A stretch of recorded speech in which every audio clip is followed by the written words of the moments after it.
자, 소장님 한 주간에는 어떤 부동산의 네. 이슈가 있었습니까? 우선 그 이슈는 제일 네. 큰 이슈는 대출 이슈일 것 같고요. 맞습니다. 그리고 그 이슈가 있기 전에 현황들을 먼저 말씀을 드리면요. 그냥 양극화가 지금 얼마나 되고 있느냐. 이거를 양극화, 네네. 이제 부의 양극화, 자산의 양극화가 얼마나 되고 있느냐를 제가 조금 먼저 말씀을 드려야 될 것 같아요. 네. 지금 이제 시황은 그래요. 지금 뭐 중, 저, 고 네. 전부 다 가격들이 움직임이 있고 대신 좀 속도감 있게 올라가고 있는 게 초저가라든지 네. 그다음에 초초저가라든지 이런 부분들도 지금 많이 올라가고 있어요. 네. 그리고 서울 같은 경우는 9억 미만짜리도 지금 많이 움직이고 있고 그다음에 경기도 같은 경우는 한 6억 전후로 해가지고 가격대가 많이 움직이고 있고 네. 지방이나 경기도를 포함해서는 그 공시지가 1억 미만짜리 주택들이 가격들이 또 많이 거래가 되고 있어요. 그러니까는 결론은 지금 고가들이 또 많이 이렇게 올라갔으니까 네. 그런 중저가, 저가, 그다음에 고중가까지도 네. 다 움직이는 것 같아요. 근데 제가 이제 지금 항상 얘기를 하는 게 양극화가 심해진다. 네. 예, 심각하게 되고 있다. 맞습니다. 이런 얘기를 많이 하잖아요. 네. 그럼 오늘 그런 부분들이 어느 정도로 심각한지를 한번 보여드릴게요. 아, 우리가 양극화가 심하다 얘기는 많이 했었는데 그냥 실질적으로 어느 정도나 되는지 실내를 보여드리려고 하는 거예요. 네. 이거는 뭐 제가 이제 그냥 찾아서 한번 정리를 한 거기 때문에 네. 일단은 지금 제일 비싸게 거래된 아파트가 뭐라고 알고 있으세요? 한강 쪽에 있는 영동대교 쪽 보면요. 네. 거기 초입부에 네. 옛날에 엘루아 호텔이라는 데가 있었어요. 네. 거기 새로 이제 그 호텔을 부수고 올라간 데가 거기가 지금 115억이 된 건데요. 근데 문제는 뭐냐면요. 여기 지금 호가가 140억까지 올라가 있어요. 예, 되게 비싸죠. 거기에 대한 게 지금 어마어마하게 가격들이 많이 올라와 있어요. 근데 네. 그 주변에도 보면요. 한남 더일이 아니라 청담의 상지 리츠빌 네. 카일룸 3차라는 게 있어요. 네. 바로 옆에 있는 건물이에요. 근데 그것도 85억에 거래가 됐고 지금 호가가 95억이에요. 야. 비싸죠. 네. 그리고 청담 마크힐이라고 그 맞은편에 또 아파트가 있어요. 네. 예, 그런데 그것도 가격들이 거의 뭐 85억 뭐 이런 식으로 거래가 되고 있어요. 그리고 얼마 전에 현대 압구정 현대 아파트 네. 구축이죠. 네. 걔도 80억에 거래가 됐죠. 네. 대형 평수. 네. 예, 지금 뭐냐면은 장난이 아니에요. 그러게요. 가격들이 장난이 아니고 좀 무섭다. 그리고 청담 펜트하우스 같은 경우는 세대수가 29세대밖에 안 돼요. 그러니까는 진짜 대형으로 그냥 쫙쫙쫙 해가지고 고급 전략으로 간 거예요, 그냥. 근데 반면에 지방으로 가볼게요. 지방에 초저가 아파트들이 꽤 있어요.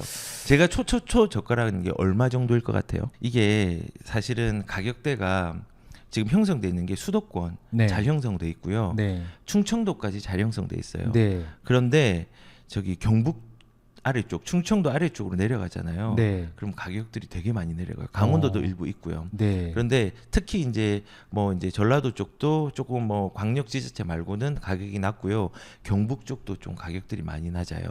그래서 경북의 영천이라는 동네를 가면요. 네. 평수는 한 20평대, 한 100세대 미만 아파트가 네. 가격이 2,700. 2,700? 예, 2,700. 제가 오늘 오. 확인하고 왔어요. 네. 그리고 영천에 주공 아파트에 500세대 아파트가 있어요. 네. 예, 뭐 이제 어떤 아파트 구체적으로 얘기하면 좀 그러니까 네. 이것도 한 3,500만 원. 싸죠. 네. 예. 그리고 그 여기보다 더 싼 데가 있어요, 또. 더 싼 데가 예, 있어요? 김천 같은 데로 내려가면요. 가격대가 어느 정도냐면 지금 1층이 7월 27일 거래된 걸 확인했거든요. 1층이요? 예, 1층이. 네. 근데 얘가 1,650만 원. 1,650만 원이요? 예, 1,650만 원이에요. 웬만한 서울 자취방 보증금도 1,000만 원 정도는 하는데. 그렇죠. 1,650만 원. 근데 문제는 뭐냐면요. 네. 얘가 작년에 네. 7월 달에 전세가가 2,800만 원이었어요. 얘는 떨어졌네 오히려. 떨어졌어요. 그런데 이 지역은 가격들이 제가 흐름을 다 봤거든요. 네. 지금 불장이잖아요. 네. 활활 타오르고 있잖아요. 그렇죠. 여기는 가만히 있어요. 아. 오히려 떨어진 데가 있어요. 완전 다르네요. 네. 같은 나라에서 일어나는 일인데. 같은 나라는 일어난 일이에요. 자, 그래서 자, 예를 들어서 지금 제가 찾아본 아파트 중에서 3천만 원짜리 아파트가 있었어요. 네. 그런데 전세가 2천이에요. 네. 그러면은 1,000만 원으로 갭 투자를 하면 되는데 갭 투자할 사람은 없겠죠. 그렇죠. 근데 만약에 여기에 이 1,000만 원 갭 투자를 만약에 한다고 하면은 네. 내가 지금 아까 115억짜리 아파트 네. 이걸 안 사고 여기에 갭 투자를 하면요. 네. 1,150세대를 살 수가 있는 거예요. 아, 그 한 채 살 거면은 1,150. 한 한 단지를 다 사는 다 살 거네요? 수 있는 거예요. 와. 이제 이렇게 비교를 하면은 양극화가 얼마나 심화되고 있는지를 알겠죠. 그래서 극단적인 예를 들긴 한 건데 양극화가 점점 더 심화될 거예요.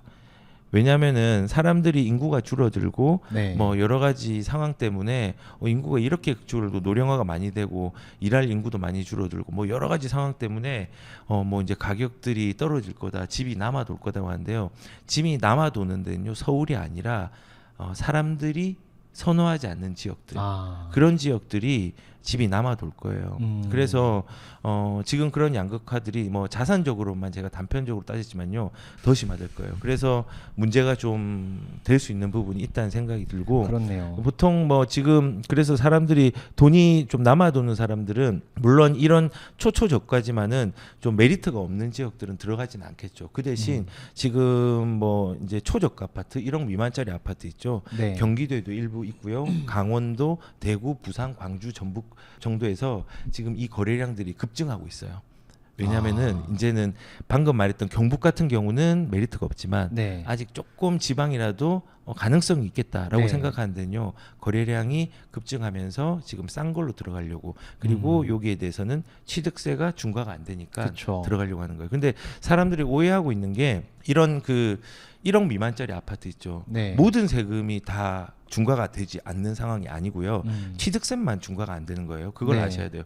100채를 사도 취득세는 1.1%. 네. 근데 보유를 하면은 100채를 보유하고 이게 어떤 가액이 일정 금액이 넘어가 버리면은 네. 종부세도 내야 되고, 만약에 그 가액이 넘어가 버리면, 그리고 이제 양도할 때도 네. 이게 이제 조정 대상 지역이나 이런 데 한계가 포함되어 있으면은 중과 대상이 되고, 이거는 포함이 다 돼요. 취득세만 네, 취득세만 안 되는 안 되는 거예요. 거고. 그래서 아무튼 그래요. 그래서 이 양극화를 오늘 좀 표현해주고 싶었어요. 그만큼 가고 인기 있는 데는 인기 있고, 이상하게 학교 다녀도 인기 있는 애들은 사람들이 계속 많이 몰려들고 그쵸. 인기 없으면은 그냥 좀 이렇게 맞아요, 뒤에 맞아요. 쳐져 있잖아요. 네. 근데 이게 이 이상한 자산시장에서도. 자산시장에도 마찬가지예요.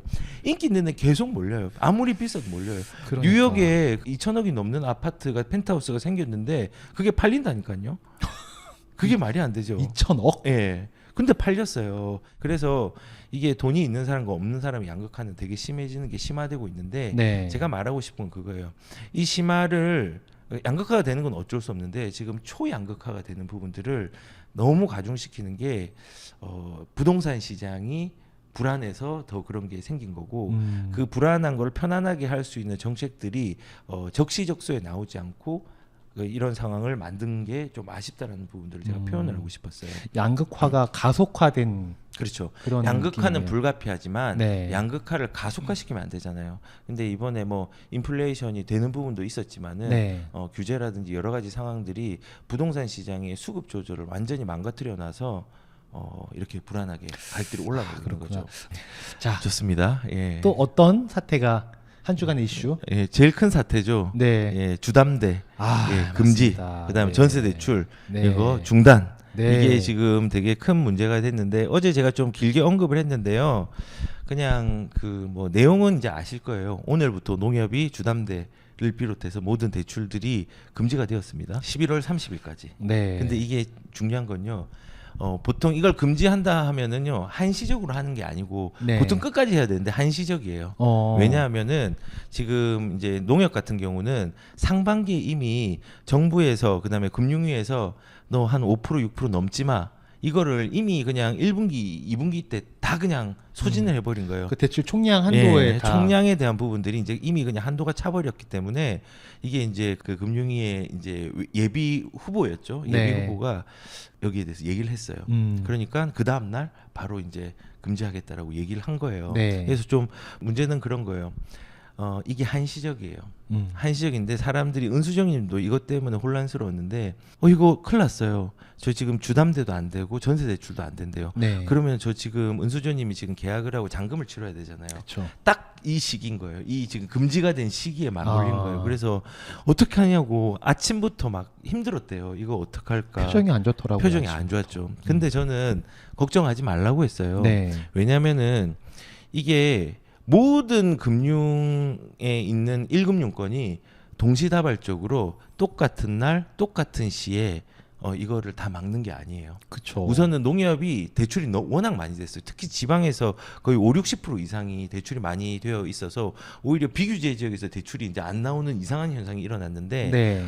그런데 지금 뭐 국민이라든지 뭐 신한이라든지 이런 데는 뭐 5% 정도가 이제 정해놓은 규정이라고 하면은 다 달라요. 지역별로 그 뭐 중앙도 다르고 지역도 다른데 5%라고 지금 2% 정도 2-3%밖에 안 썼어요. 아직까지 네. 남아 있단 말이에요. 그래서 이게 모두 한시적으로 되는 것도 뭐 문제가 없겠지만은 동시다발적으로 되진 않는단 말이에요. 네. 그래서 뭐 지금 걱정하는 게 그거였죠. 아, 전세 안 맞춰지면 어떡하지? 그렇죠. 그걸 이제 부차적인 걸 고민을 하고 있는 거예요.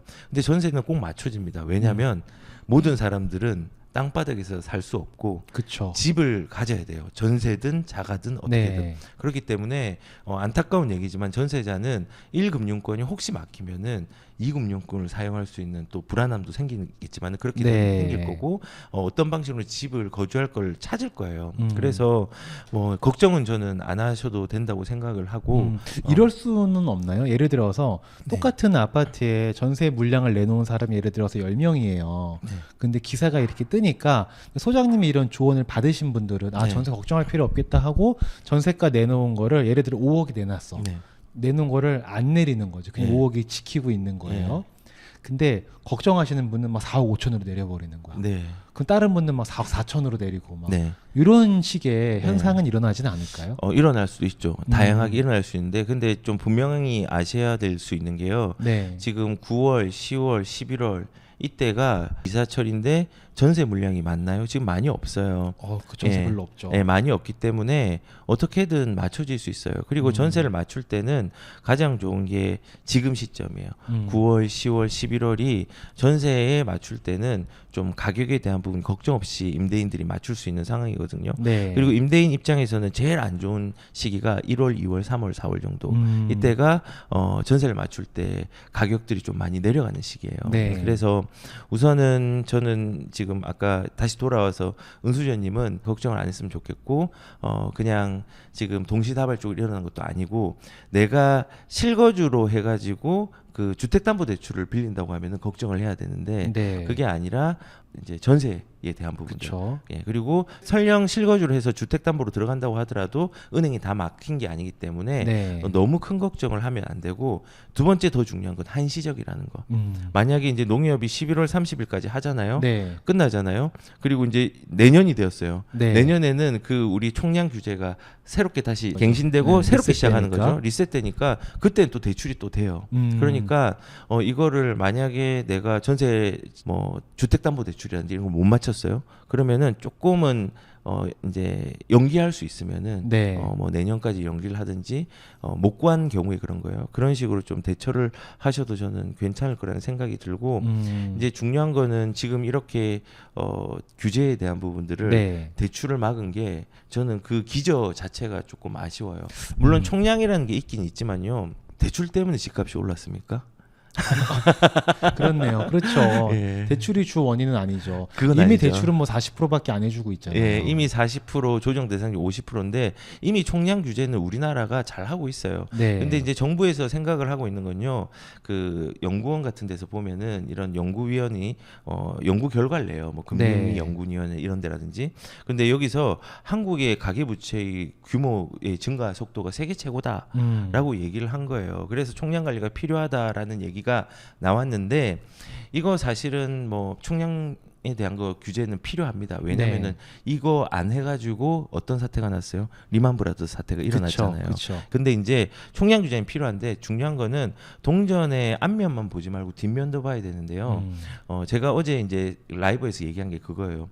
우리가 부채에 대한 부분들 네. 이게 그 개인 가계의 대출이 연체가 됐는지 그 연체율을 봐야 되는데요. 네. 연체율은 지금 우하향하고 있어요. 점점 떨어지고 있어요. 네. 네. 그래서 아직까지는 그 재정의 건전성들이 확보가 되는 부분이 있는데 이 부분도 같이 봐야 되고 네. 또 동시에 봐야 될 건요. 지금 가계 대출을 보는 게 중요한 게 아니라요. 네. 이거만큼 중요하게 봐야 되는 게 국채예요. 네. 그러니까는 지금 예산도 지금 거의 슈퍼 예산, 초슈퍼 예산이 되는데 거의 뭐 600조 이상, 네. 600조 이상으로 이제 꿀릴 거고 이것도 거의 이제 역대 최대로 되는 거고 그리고 추경 같은 경우도 엄청나게 많이 네. 이렇게 했어요. 그리고 지금 말씀드린 것처럼 국채 같은 경우도 네. 올해의 1분기 추경 1분기 기준으로 해서 이자로 갚은 게 20조예요. 그러니까는 우리나라에 대한 운영에 대한 관리도 지금 부실하거든요. 네. 차라리 저는 가계에 대한 부분들 지금 제가 말한 연체율 같은 경우 조금 낮게 내려가고 있다고 했으니까 네. 오히려 지금 올라가고 있는 국가의 운영에 대해서도 조금 심도 있게 봤으면 좋겠다라는 한편의 생각들도 저는 들긴 들었습니다. 네. 그렇죠. 이게 가계부채가 문제가 될 수는 있긴 하지만 네. 사실 옛날에 리먼 사태나 네. 뭐 일본의 부채 사태랑 네. 지금 대한민국의 부채 상태는 다르지 않습니까? 그렇죠. 엄청난 차이를 갖고 있기 때문에 가계부채가 문제가 없다는 것은 아니지만 네. 가계부채가 집값 상승의 원인이 아닌데 네. 가계부채를 잡으면 집값 상승이 안 되겠지라는 식으로 가계부채를 줄인다는 거 네. 그거는 좀 안 맞는 맞습니다. 처방이지 않을까라는 맞습니다. 생각도 좀 드네요. 네, 그래서 네. 뭐 지금 다들 걱정을 하시는데 몇 개만 기억하면 돼요. 동시다발적으로 다 막지 못한다. 그렇죠. 예, 금융기관이 무너지면요, 나라가 지금 끝나죠. 뭐. 큰일 나는 일이에요. 그럼요. 사실. 네. 예, 그리고 뭐 이분들도 이 농협에 있는 사람들도 이거를 하고 싶죠. 왜냐하면 예대 마진이 큰데. 그러니까. 근데 이제 이거를 못 하니까는 힘들겠죠. 네. 예. 네. 저희 센터 내 대출 상담사가 있잖아요. 네. 제가 오늘 얘기를 좀 들었는데 보통 은행 입장에서는 네. 주택담보대출을 판매하는 것보다 네. 신용대출을 판매했을 때 수익률이 거의 2배 정도가 된대요. 아, 그래요? 왜냐면 이자 차이가 있으니까 네. 아, 뭐 디폴트도 그러네요. 있을 수 있겠지만 이자 차이가 있기 때문에 그런 건데 근데 이제 지금 보면 거의 은행들이 뭐 한 12% 13% 정도 여력이 남아있다. 네. 총량에서 내보낼 수 있는 한도가 네. 그러면 대부분 연말까지 주택담보대출보다는 신용대출을 하려고 하는 비율이 있을 거다. 네. 근데 그것도 금액을 낮춰놨으니까 그것도 쉽진 않긴 할 거다. 네. 뭐 이런 얘기 하더라고요. 그렇습니다. 네. 아무튼 뭐 오늘 이제 얘기를 또 마지막으로 이어가자면요. 네. 사실 이렇게 매매나 전세가 거래가 안 되도록 막는 이유가 뭔지 아세요? 대출을 막는 이유가? 부동산으로 흘러가는 자금을 막겠다 뭐 이런 건가요? 그거의 더 깊은 기조는요. 거래를 최소화하고자 하는 노력이 있는 것 같아요. 왜냐하면 정부도 지금 알고 있어요. 네. 가격들이 지금 우상향을 하고 있는 것뿐만 아니라 하반기 네. 시장이 불안하다는 거를. 네. 그런데 그 불안한 원인이 거래가 여러 개가 돼서 신고가가 되는 게 아니라 가끔씩 한 개가 빵 터지면서 확 올라가죠. 거의 나오는 것마다 그렇죠. 신고가잖아요. 빵 터지면서 확 올라가죠. 그래서 네. 그게 여러 개가 아니라 한 개씩 가끔씩 나오는 게 네. 크게 올린단 말이에요. 그러면 그 올린 게 주변으로 불처럼 번져요. 네. 그걸 조금 최소화하고자 하는 것 같아요. 그래서 만약에 이렇게 대출이 안 되거나 이렇게 하면은 그 신고가가 올라가는 속도를 저는 늦출 수 있다는 생각이 들어요. 그 생각을 한 것 같아요. 이거 제 내피셜이에요. 그래서, 충분히 그럴 수 있다고 예, 생각해요. 그래서 저는 신고가의 어떤 그 비율을 최소화시키기 위해서 이런 거래를 좀 늦출 수 있는 수단으로 또 이렇게 고민을 하지 않았나라는 생각이 좀 들어요. 그래도 선거 때까지만이라도 그 얘기는 안 할래 했는데 그렇습니다. 그렇습니다. 선거 때까지만 예, 그냥 버텨보자 한번 약간 예. 이런 느낌일 수도 있겠죠. 그렇죠. 좋습니다. 일단 저희 또 안 할 수 없습니다. 예, 꼭 네. 하시죠. 예, 오늘은 또 돈에 대한 또 저희들이 좋아하는 개통 예. 철학 부의 인문학을 한번 네. 해보도록 하겠습니다. 자, 소장님께서 좀 요거는 진행을 한번 해봐 주시죠. 좋습니다. 자, 저는 부동산이나 그 이제 금융이나 네. 모든 게 투자의 방법들은 좀 다르지만요. 큰 골격이나 맥락들은 좀 유사한 패턴으로 간다고 생각을 해요. 맞아요. 그런데 이제 사람들이 이 수익률이 되게 높은 상품을 좋아해요. 그리고 어떤 사람들은 수익률은 조금 낮지만은 다른 메리트가 있어서 그 상품을 찾는 사람도 있어요. 자, 그런데 만약에 센터장님은 네. 상품 중에 부동산이든 금융이든 수익률이 높은 상품, 네. 수익률이 낮은 상품 중에서 네. 뭐 조건에 따라 다르겠지만 어떤 걸 선택을 하실 것 같아요? 저는 너무나 여기다 뭐 뻔한 답변일 수 있겠지만 수익률이 낮은 거죠. 왜 그래요? 왜 그러냐면은 네. 수익률이 높은 거는 네. 다 높은 이유가 있습니다. 어, 고수익률 좋죠. 네. 고수익률이 좋은데 고수익을 계속 가져갈 수가 없을 거잖아요. 아, 네. 왜냐면 계속 가져갈 수가 없으면 언젠가는 무너질 거라는 건데 네. 그러면은 언젠가 무너질 투자를 하면은 안 되는 거지 않습니까? 그래서 저는 안 하는 거지. 만약에 고수익률 투자 상품이 고수익률을 안정적으로 준다. 그러면 뭐 세상에 그 안 할 사람은 없죠. 네. 아마 지금 보시는 분들도 고수익 다 좋죠. 좋은데 안정성이 확보가 안 되니까 안 하는 것뿐이지 고수익을 맞아요. 싫어하지는 않을 거거든요. 네. 그 금융 쪽에서도 고수익을 낼 수 있는 상품이 뭐가 있어요? 주식 리딩방이라는 게 있고요. 거기서 한번 잭팟 터지면 진짜 대박입니다. 아, 그래요? 네, 대박이죠. 근데 그거를 권하지는 않는다는 거죠. 하면 안 되죠. 권하지 않는 정도가 아니고 어디 사기입니다, 사기. 오늘 들어가 봤는데 바로 퇴출당했잖아요. 아이 그럼요. 제가 그날 라이브 하고 났더니 그 동생한테 전화가 왔습니다. 음. 아 형님 라이브 잘 봤습니다. 이렇게 좀 민망하더라고요.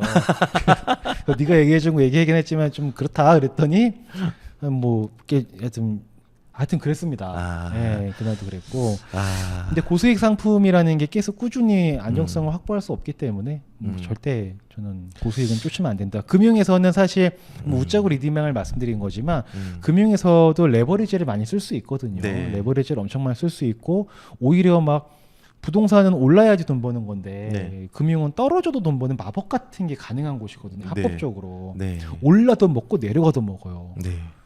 이상한 금융 상품들이 많아요. 적립식으로 하면 된다는 거예요? 아니면 아니면 뭐 상품이 있어요? 네, 그런 상품들이 있어요. 그리고 조합을 할 수도 있고요. 그런 걸 조합하는 게 어찌 보면 ELS라고도 부르는 건데 아.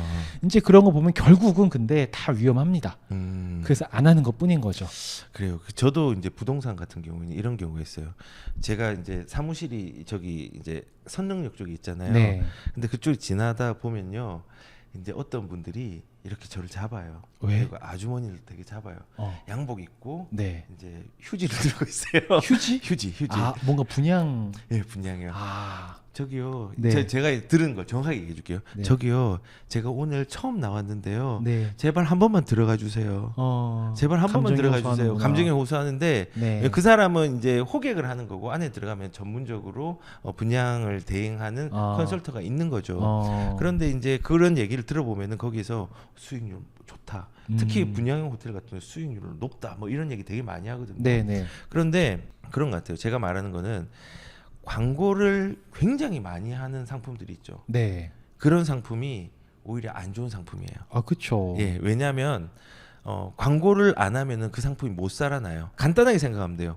서울의 압구정에 광고를 안 해도 그 집은 분양이 돼요. 줄수죠, 그래도. 줄수죠. 네. 예, 돈 있는 사람들이 줄 서요. 거기 있으면은. 네. 근데 저기 아까 경북의 어떤 모 지역에 네.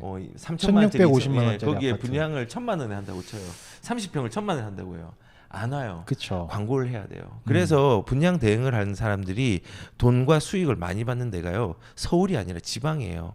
서울은요. 광고를 안 해도 분양이 되니까는 네. 그 대행을 하면서 중간에 받는 커미션들이 가격들이 좀 작은 거고요. 그리고 이제 뭐 지방 같은 경우는 어려우니까 오히려 네. 더 많아요. 그리고 물건으로 따지면 빌라도 이제 중간에 커미션들이 되게 많아요. 아, 왜냐하면 빌라도요? 그렇죠. 오. 팔기가 어려우니까. 아. 물건을 싸지만은 팔기가 어려우니까. 그렇죠. 그래서 우리가 이제 그런 거예요. 저는 그렇게 생각해요. 부동산 입장에서는 홍보가 많이 필요한 거는 조금 좀 조심해야 되는 조심해야 물건입니다. 그래서 되는. 저는 분양사에서 연락이 종종 오거든요. 네. 절대 안 합니다. 어. 왜냐하면 그거는 안 좋은 물건이기 아, 때문에. 저도 네. 광고 요청이 엄청 많이 와요. 네. 근데 뭐 대부분은 이제 앞으로 안 올 것 같아. 네. 리딩방 하는 쪽에서 자기네랑 같이 협업을 해가지고 엄청난 수익을 창출해보자. 그래서 네. 나는 이미 엄청난 수익을 창출하고 있다. 아무튼 네. 부동산 쪽은 저는 그렇게 생각해요. 너무 광고가 많은 쪽들은 네, 좀 수익률로 또 높게라는 부분으로 호객을 하고 맞아요. 특히 이제 생활형 숙박시설이나 이런 부분들은 뭐 이제 레지던스라든지 뭐 이런 네. 게 있어요. 호텔형 뭐 이제 이런 분양도 있고 뭐 수익률이란 이런 것들을 뭐 조금 과장을 해도 이게 전혀 문제가 안 돼요. 그렇기 때문에 그거에 확정적인 수익을 보장한다 이런 건 믿으면 안 되고 그렇게 광고를 해가지고 잡아매면은 그럼 내가 사면 되는데 왜 이렇게 잡아매? 근데 저는 그게 되게 신기했어요. 아니 금융이야. 네. 무한정 살 수 있는 거잖아요. 그렇죠. 그러니까는 내가 산 거 너도 사 이렇게 할 수 있단 말이죠. 네. 근데 부동산은 네. 좋은 물건은 이렇게 정해져 있는 거잖아요. 네. 무한정 있는 게 아니고 네. 유한하니까. 그렇죠. 그러면은 이거 좋은 거니까 돈 벌 수 있으니까 사세요가 아니고 자기가 사거나 그렇죠. 이게 주변 지인들끼리 돈 모아서 펀딩 조성해서 하거나 뭐 가족들이 사거나 그럴 수 있는 건데 네. 근데 그렇게 안 하고 다 팔잖아요. 그렇죠. 저는 예전부터 과연 저런 걸 믿어도 될 것인가. 네. 우선 저는 합리적인 의심은 무조건 해야 돼요. 그래서 어제도 어떤 분이 저한테 연락이 와가지고 이제 그 얘기를 하던데 뭐 지인이 네. 뭐 지금 이걸 사라고 하는데 네. 원래 어느 정도의 금액인데 이 정도로 사라고 하더라. 그래서 요 정도면 싼 거다. 네. 살래라고 했는데 제가 뭐라고 했는데 땅이었거든요. 네. 땅은 정보의 접근성이 되게 어려워요. 어렵기 때문에 무조건 그 사람의 지인의 말을 믿지 말고 합리적 의심을 해서 네. 내가 그 시세를 파악을 하고 접근을 해라고 했어요. 무조건 믿으면 안 돼요. 그렇죠. 특히 지인도 조심해야 돼요. 아 맞아요. 네. 대부분 사기는 지인한테 당하죠. 예, 지인을 진짜 조심해야 지인 돼요. 통해서 당하거나. 지인도 좋은 네. 의도로 한 건데 맞아요. 예, 그 근데- 지인도 모르는 경우가 많죠. 예, 그 결과를 네. 모르는 경우가 많고 알고 하는 사람도 있지만 모르는 경우도 되게 있다고 저는 생각이 들어요. 네. 맞아요. 그렇습니다. 그래서 뭐 지금 수익률이 높은 상품, 낮은 상품, 저는 개인적으로 낮은 상품보다 좀 지속력이 있는 상품이 좋을 것 같아요. 수익률이 맞아요. 지속력. 그런데 이제 부동산 입장에서는 지속력이 좋은 건요. 수요가 많이 몰리는 수도권이나 이런 데가 제일 좋아요. 네. 금융은 지수. 지수? 예, 코스피 지수, 나스닥 지수 이런 지수. 예. 예. 개별 종목이 아닌 지수. 아 지수. 예. 아 그 개별 종목으로 하면 왜 위험하죠? 개별 종목으로 하면 일단 심장이 쫄깃쫄깃해집니다. 그 은수저님은 지금 전세가 맞추기 전까지 지금 쫄깃쫄깃하잖아요. 네네. 개별 종목을 들고 있으면 맨날 쫄깃쫄깃해요. 아 그래요? 그 쫄깃함으로부터 자유로워지면 돈을 벌 수 있거든요. 네. 근데 그 쫄깃함으로 자유로워질 수 있는 사람은 저는 세상에 많이 있지 않다. 그렇죠. 조금. 금액이 커지면 커질수록 쫄깃함이 더 커집니다. 아. 네, 그래서 사실상 ETF라는 걸 해도 지수를 해도 흔히 말해서 이제 불안감이 없어지지는 않아요. 그냥 견디는 것뿐이에요. 저도 그렇거든요. 견디는 건데, 근데 이 견딤의 폭이 너무 커져 버리면은 네. 못 버티는 경우들이 많죠. 아 그렇죠. 네. 그래서 요즘에 뭐 삼성전자 이런 얘기 많잖아요. 네. 그러니까 이런 거 예를 들어서 삼성전자 지금 물렸다고 하소연하시는 분들이 되게 많으시거든요. 네, 저희 뭔가- 고객 중에도 있었어요. 네, 이제 네. 배신감도 드는 거죠. 음. 삼성이 이럴 줄 몰랐는데, 삼성이 이럴 줄 몰랐는데. 근데 잘 생각해 보면은 그분은 처음에 삼성을 매수하실 때 내가 딱 6개월 만에 쇼 붙이고 나가야지라는 마음으로 삼성을 산 게 아니셨어요.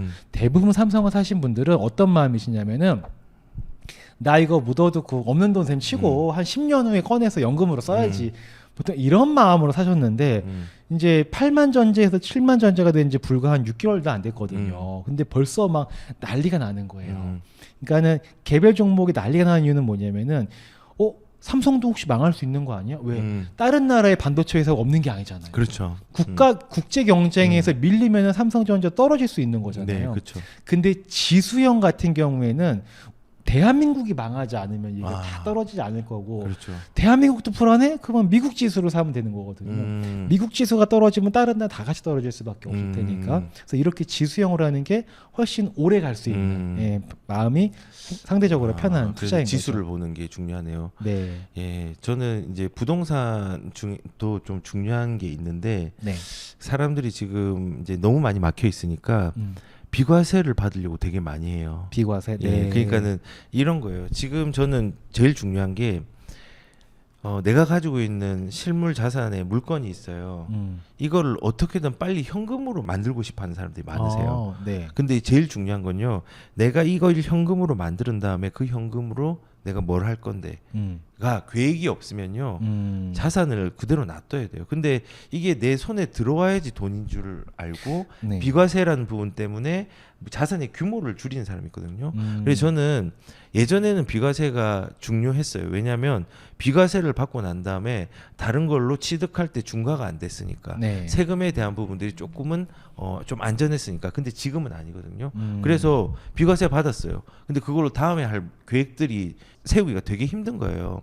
그러면은 우리는 이제 현금으로 2주택이 있다가 만약에 1주택으로 줄었어요. 그러면은 현금 자산의 규모가 우선 줄어든 거고 네. 현금은 남은 거죠. 근데 지금 실물 자산은 가격이 상승을 하고 있죠. 그렇죠. 네. 그러면은 이거는 잘못된 거죠. 그래서 뭔가 이제 현금으로 빨리 만들어서 비과세라도 이용해서 만드는 것보다 더 중요한 거는 자산의 규모를 유지하거나 확대하는 게 더 중요한 거예요. 그 개념으로 가야 되는데 보통 사람들이 이제 못 기다리고 이제 주식에서 단타 치는 것처럼 네. 부동산도 이거 치고 이걸로 해야지라고 하는데 그렇게 하시면 안 될 것 같다는 생각이 들어요. 맞아요. 네. 그 비과세 얘기하니까 저도 생각나는 게 금융에서도 비과세 때문에 여러 고달파지신 사례가 있었거든요. 네.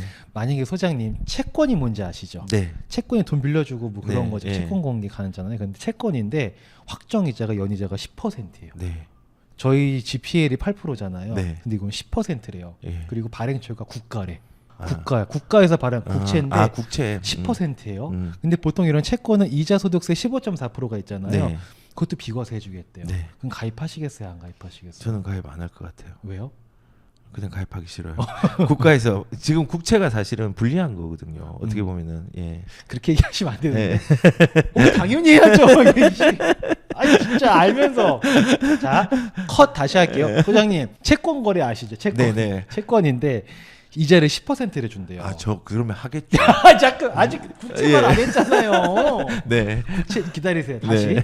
소장님, 채권 뭔지 아시죠? 채권? 네. 채권 돈 빌려주고 받고 그런 거잖아요. 네. 근데 네. 이자가 10%래요. 네. 근데 국채래 발행처가. 네. 그리고 거기 비과세까지 해준대요. 와 좋다. 가입하시겠어요? 안 하시겠어요? 와 비과세도 받고 10%면요 수익률 좋네요. 전 하겠죠. 그쵸. 아 근데 이게 실제 사례인 게 이제 일반 분들은 은행에 예금하러 갔더니 2%인 거예요. 네. 2%인데 세금도 15.4%를 떼야 되는 거예요. 네.